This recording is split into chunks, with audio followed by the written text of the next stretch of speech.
Bonjour à tous et une nouvelle fois nous voilà dans Classe Affaires Junior. Nous recevons aujourd'hui Florence Fondeville, chercheuse mais pas que, car vous êtes également formatrice pour les éducateurs spécialisés au CRFMS ERAS. Bonjour Florence. Bonjour. Nous recevons également Mylène Bakaminade, coordinatrice au sein d'un pôle social d'une association toulousaine qui œuvre pour l'accès et le maintien dans le logement. Bonjour Mylène. Bonjour. Auparavant, nous avons eu l'occasion d'en apprendre plus sur le centre de formation qui, rappelons-le, regroupe 7 formations diplômantes, 3 formations courtes continues, 2 formations à destination des personnes en situation de handicap, ainsi que des formations à l'international. Aujourd'hui, nos invités vont nous présenter la formation de coordonnateur. Avant de rentrer dans tous ces petits détails techniques, j'ai une question simple que sûrement certains de nos auditeurs se posent. En quoi consiste la fonction de coordination ? Alors, ce sont des fonctions qui apparaissent de plus en plus présentes et nécessaires dans les établissements sociaux, médico-sociaux et sanitaires. Elles sont relativement récentes et elles sont directement liées aux évolutions législatives des organisations et aux évolutions de l'encadrement. Donc, les coordonnateurs, aujourd'hui, ils ont différents profils d'animation. Alors, le premier profil, c'est d'animation d'équipe. Ils supervisent le travail socio-éducatif ou médico-social de proximité. Mais ils peuvent aussi avoir des fonctions d'animation de dispositifs ou de projets. Ils participent ou ils supervisent la conception, le suivi, l'évaluation des projets personnalisés ou adaptés à des populations spécifiquement identifiées. Ils développent le partenariat, etc. D'accord. Ce sont des fonctions qui sont plutôt transversales dans le sens où les coordonnateurs assurent du lien, ils harmonisent au sein de l'institution avec les équipes, mais aussi avec l'extérieur de l'institution. Donc cette formation-là, elle propose un espace spécifique pour aborder des questions que soulève la coordination d'équipes, de dispositifs ou d'actions et construire des outils opérationnels à partir d'apports de connaissances et de confrontation des pratiques. Merci Florence. Et donc Mylène, pouvez-vous nous expliquer ce que vous faites en tant que coordinatrice du pôle social, ce que vous faites et l'intérêt que vous voyez de ce type de formation ? Alors, mon poste a 2 volets.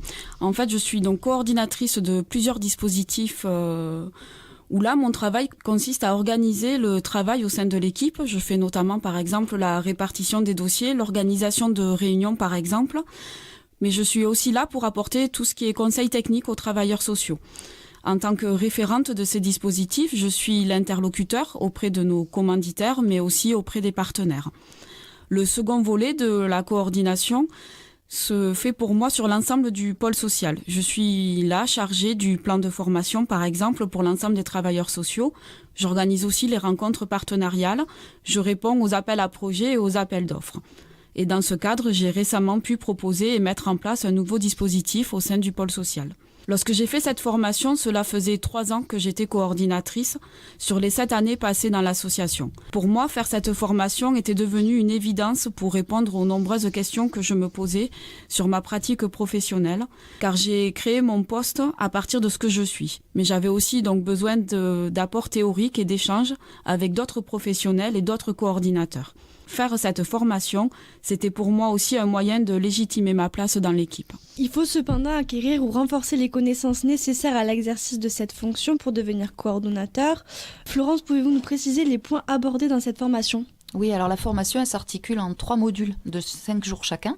Ces modules visent à aborder différents points. Le premier, il est autour de la question des fonctions de coordination au regard des politiques sociales et des évolutions du secteur.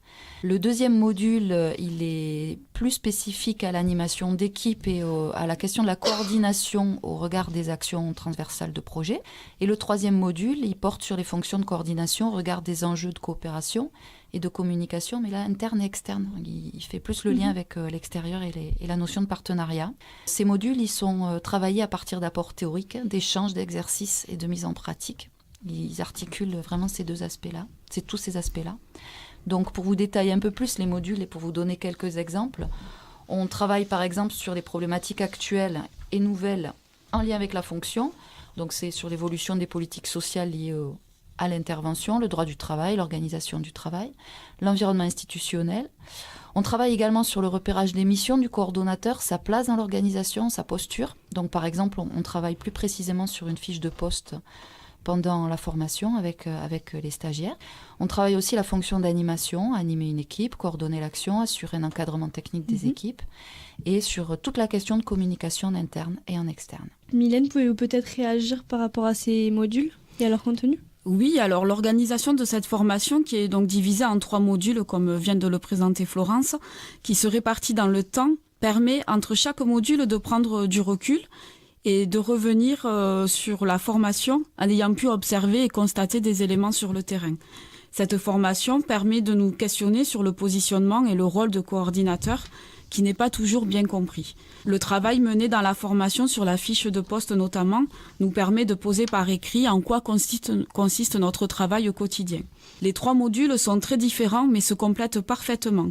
Ils allient à la fois de la théorie, nécessaire pour se replacer dans le contexte de travail dans lequel nous sommes, et de la mise en pratique qui, pour moi, est indispensable pour se confronter à la réalité du terrain. Et là, je pense plus précisément au jeu de rôle sur la conduite de réunion ou sur la gestion des conflits. Merci Mylène.